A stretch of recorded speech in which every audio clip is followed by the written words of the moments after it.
कृष्णा राधे राधे। मैं आपका अपना भूवर यादव और आज भूवर अखाड़े पर गौरव यदुवंशी के द्वारा जो है और हमारे भूवर अखाड़े का जो सम्मान होता है साल, तो हमारे अंकित यादव जौनपुर, आशीष यादव जौनपुर और जो है मतलब की अमित यादव जो है ठेकमा से और प्रिंस जो है मतलब की मेहनगर से और सारे भाई जो मतलब मेहनाजपुर से, बचवल से, जितने भी भाई लोग आए हैं सभी भाइयों को भूवर अखाड़ा की तरफ ढेर सारी शुभकामनाएं हैं। आप लोग प्यार दुलार दिए जो है इसके लिए बहुत बहुत शानदार बधाई हो। तो भैया लोगों ने क्या दिया जिंदगी में, क्या नहीं दिया, ये देखिए हमारी मोहब्बत है जो है। और हमारे अमित यादव ठेकमा जो आने में जो देर लगा दिए, 2 घंटा हम लोग बैठे हैं, कोई बात नहीं, भाई का प्यार है। भाई के 2 घंटे 4 घंटे में मतलब बैठने का काम करेंगे।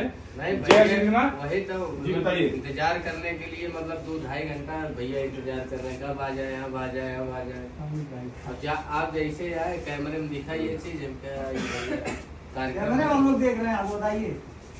बहुत बहुत बधाई। बोलिए वीर बजरंग बली की जय।